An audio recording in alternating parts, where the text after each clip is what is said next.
dari laporan antum itu di sana bisa terjadi keputusan yang baru yang lebih memudahkan. Mungkin laporan ini seperti ini. Keputusan selanjutnya, oke, laporan untuk proposal masuk langsung diberikan, langsung harus diatensi gitu, atau bisa diatensi hari itu juga.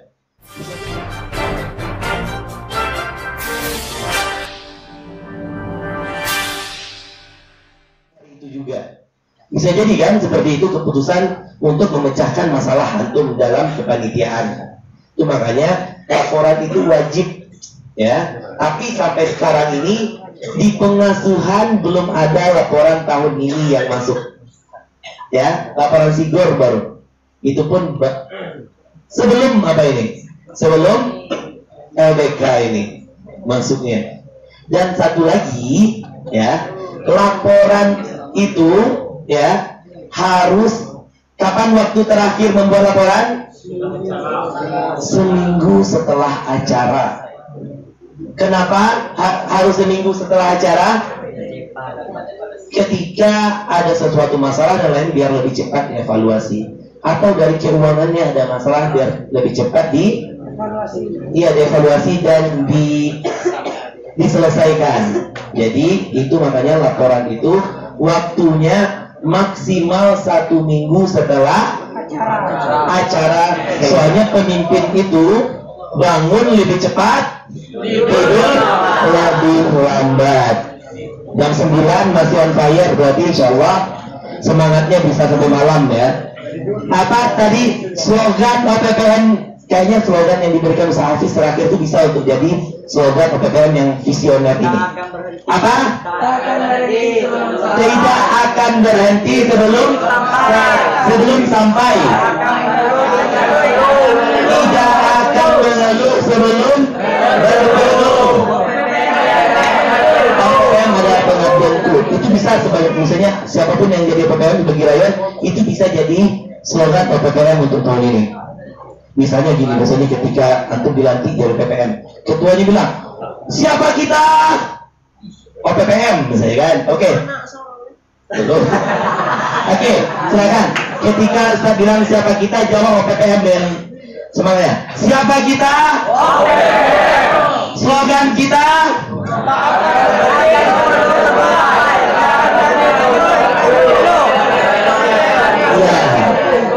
Tiga hal itu tercantum dalam hati seorang pemimpin di OPPM, insya Allah AMANS. Apa itu? Aman, nyaman, sejahtera semuanya. Ketika OPPM-nya tidak akan berhenti sebelum sampai, ya, sebelum anggotanya itu bisa seperti yang diharapkannya, dia tidak akan berhenti untuk mengajarkan, ya. Dia tidak akan mengeluh sebelum benar-benar dia berkeluh, gitu loh. OPPM adalah pengabdianku. Kenapa ku dibuat di sana? Untuk masing-masing antum di sana. Oke, siap memimpin? Siap. Oke. Siap dipimpin dan siap memimpin. Bisa menamakan slogan itu? Insya Allah. Oke. Apa saja bentuk laporan? Nih, laporannya akan antum ketika antum jadi rayon, ketika antum jadi OPPM, ketika antum di kepanitiaan. Ya. Yang pertama, bentuk laporan itu laporan kegiatan. OPPM nggak OPPM semuanya kalau diamanahkan sebuah kegiatan harus ada laporan kegiatan. Yang kedua, laporan bulanan. Ya, laporan bulanan itu akan dischedulkan oleh sekretaris OPPM. Misalnya kita laporan bulanan pada tanggal 28 Oktober besok ini yang pertama. Kita laporan bulanan besok ini tanggal 16 November sebelum ujian misalnya. Itu schedule-nya semuanya berada di sekretaris OPPM. Ya, siapapun yang akan jadi sekretaris OPPM besok ini, itu salah satu tugasnya jadwalkan laporan bulanan. Laporan bulanan itu sekali berapa dilaporkan? Sekali per bulan.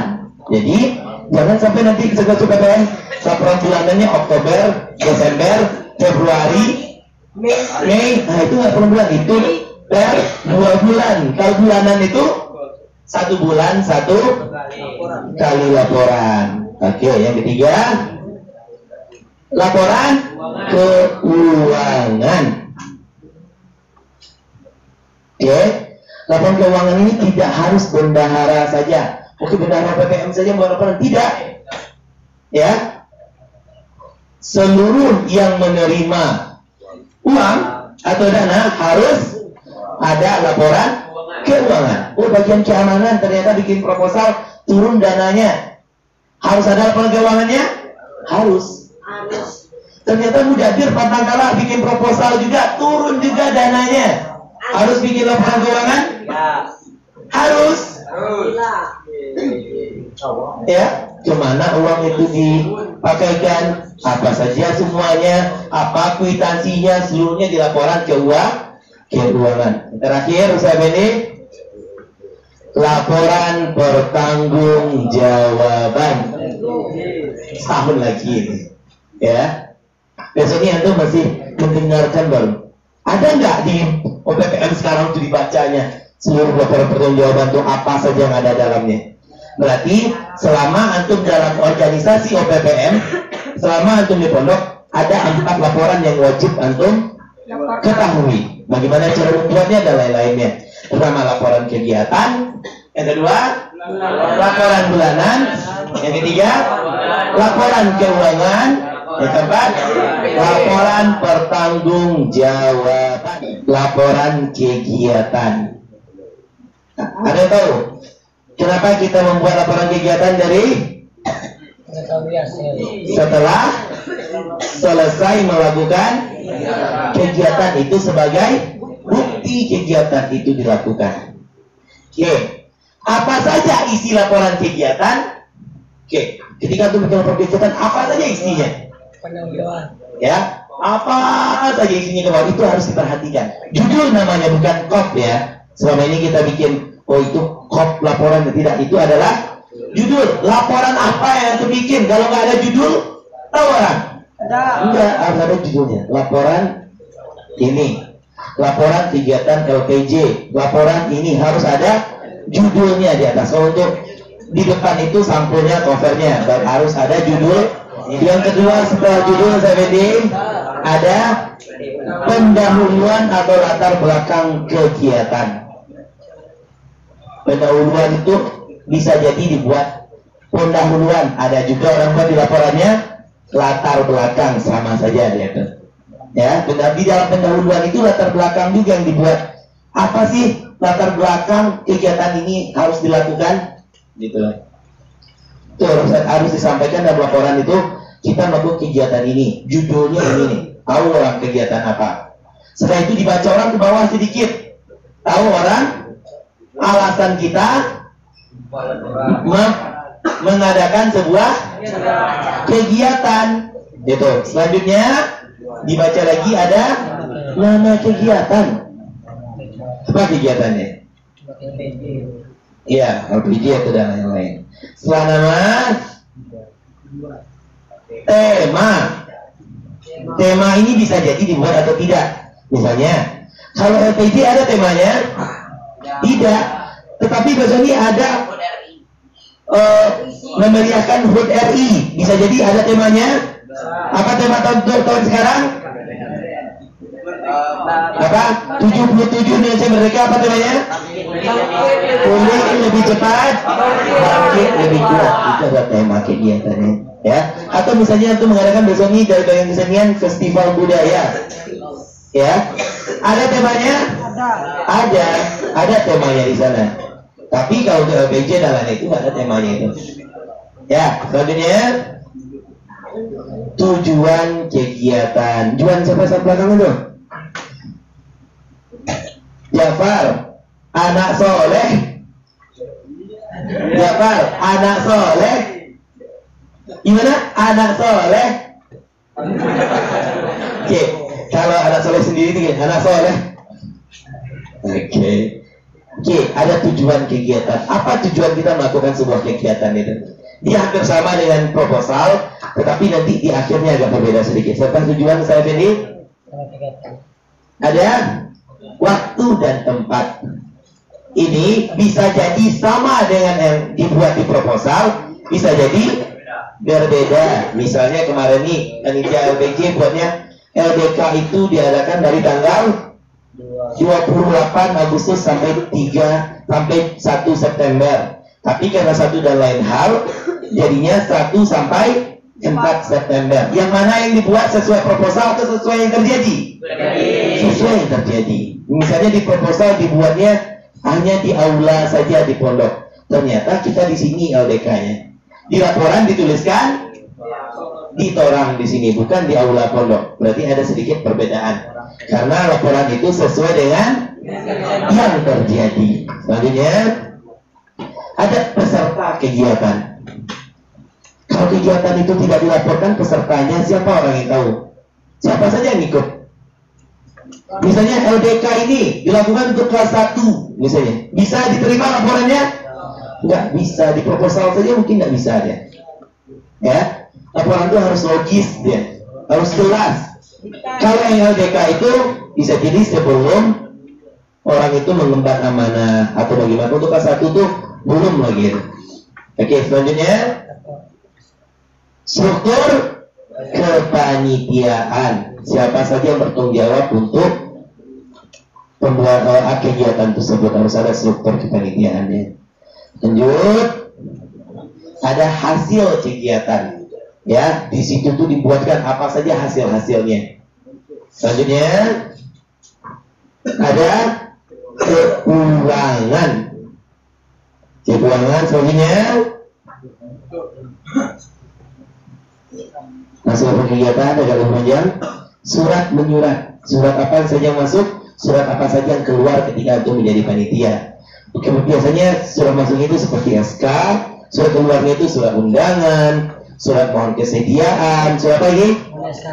Mohon di-SK-kan, permohonan dana dan lain-lain. Itu surat menyuratnya. Selanjutnya harus ada inventaris. Selama untuk kegiatan itu apa saja yang dibeli dari dana itu. Misalnya ketika kami panitia LPJ ini kami membeli gunting, itu inventaris harus dikembalikan, harus dilaporkan gitu. Ya, kalau tidak dilaporkan itu bersifat denda ya. Kecuali nanti kalau antum membeli untuk konsumsi hanya kwitansinya, karena itu barang habis. Tapi ketika dalam kepanitiaan itu yang antum beli itu barang tidak habis, ya, barang tidak habis itu harus dituliskan inventarisnya. Apa saja harus nama barang, gunting, berapa buah, 2 buah, keadaannya baik atau rusak. Kalau rusak bilang rusak, kalau baik bilang baik di sana. Dan itu ada surat nanti di lampiran di akhir, ada surat terserah terima barang dengan pengasuhan santri. Jadi diserahkan lagi barang-barang yang antum beli dengan dana itu tidak menjadi barang pribadi, tetapi dikembalikan lagi. Ini loh barang yang kami beli selama kami mengadakan kegiatan. Ini barang-barang yang harus dilampirkan. Selanjutnya dokumentasi. Itu foto-foto seluruhnya. Oke, dokumentasi siapa di sini? Siapa panitia dokumentasi? Oke, silakan didokumentasikan dulu. Harus ada dokumentasi, kalau nggak tahu orang ada bicara di sini kan? Itu harus ada sebelum diupload. Oke, yang pertama, yang terakhir itu ada dokumentasi. Biar tahu misalnya nama itu di sini. Oh, ada Sami di sini. Tadi mungkin meninggalkan kelas gitu kan? Oh, ternyata ditorang. Oke, itu gunanya dokumentasi sebagai bukti ada di sini melakukan sebuah kegiatan. Gitu. Ya, selanjutnya saya Wendy. Ada evaluasi. Di evaluasi ini antum tuliskan seluruh permasalahan antum ya ketika antum melakukan sebuah kegiatan. Ya, Rehan. Assalamualaikum Mama Rehan.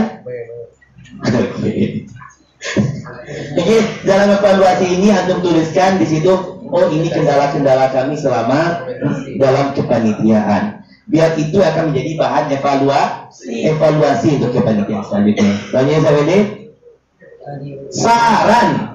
saran untuk kepanitiaan selanjutnya. Kepanitiaan selanjutnya harus seperti ini. harus seperti ini, harus seperti ini. Biar lebih baik kepenyertaan itu setiap tahunnya, setiap kegiatannya.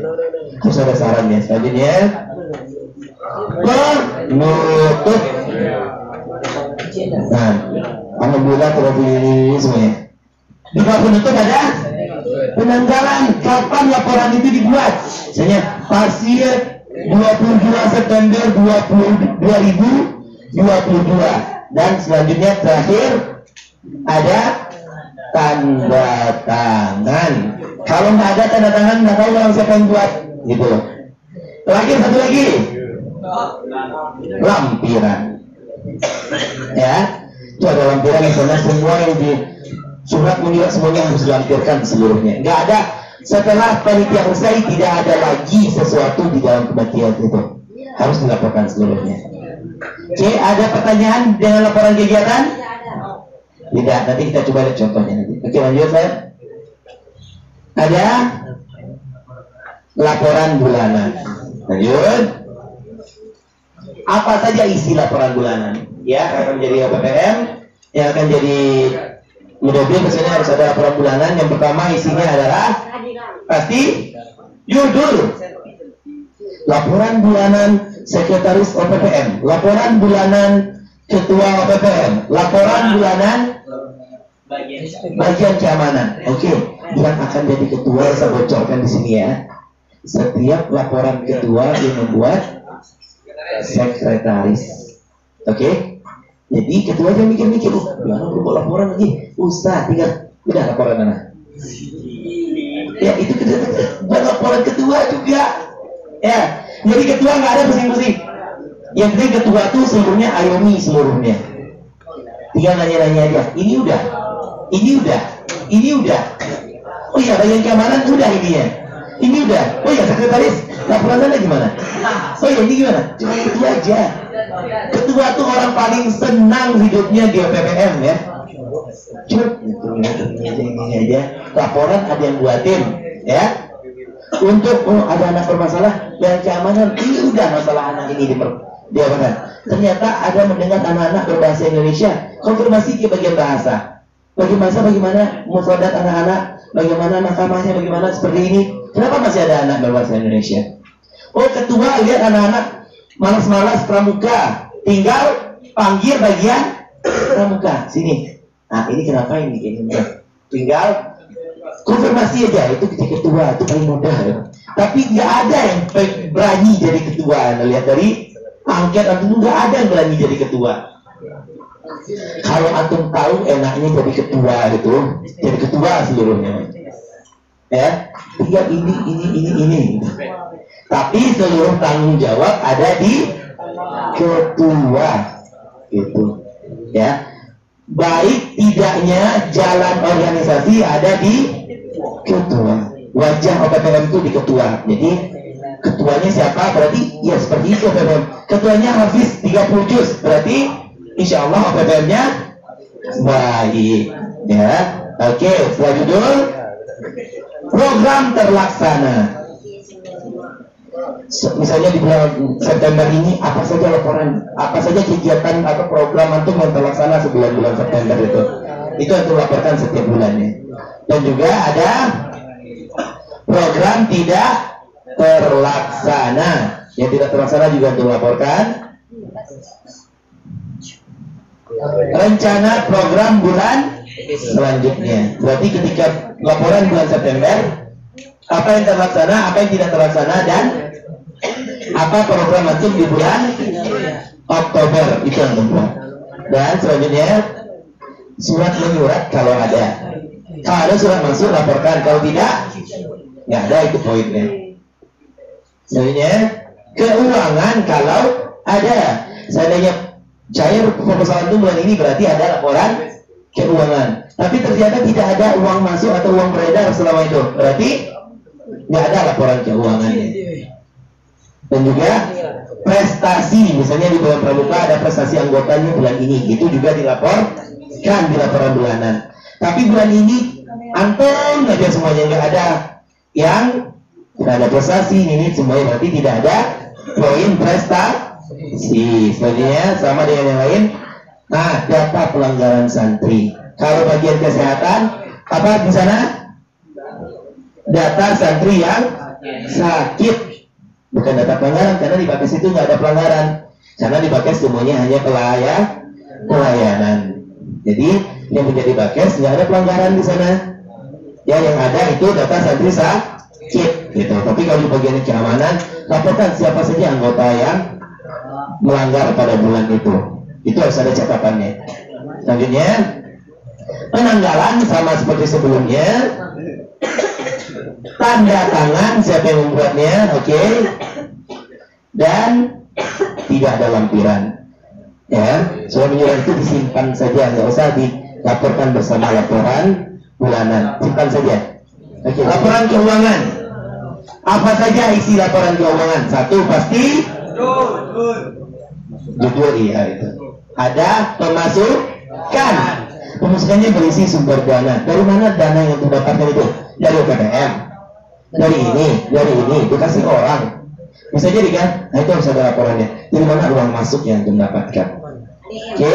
Setelah ada uang masuk, pasti ada uang pengeluaran. Perincian disesuaikan dengan proposal. Kalau dengan proposal, ya apa yang untuk buat di proposal itu yang dilaporkan, tetapi yang paling dirubah itu adalah nominalnya saja. Misalnya di proposal harga pena 20.000, ternyata dibeli cuma 2.000, ternyata terklik satu nolnya, 20.000 jadi 2.000. Itu dibuatkan di pengeluarannya cuma 2.000, jangan 20.000, kan sesuai proposal, Ustaz. Tidak, ya.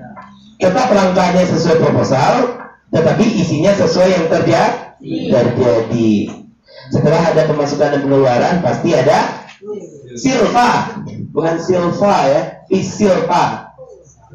Apa itu silpa? Sisa lebih perhitungan anggaran. Sisa lebih perhitungan anggaran. Ada silpanya. Pasti ada berlebihnya. Ya, kata Sarino kemarin, sepintar-pintarnya orang, nggak mungkin dana masuk 2 juta, keluarnya juga 2 juta, pasti ada lebihnya.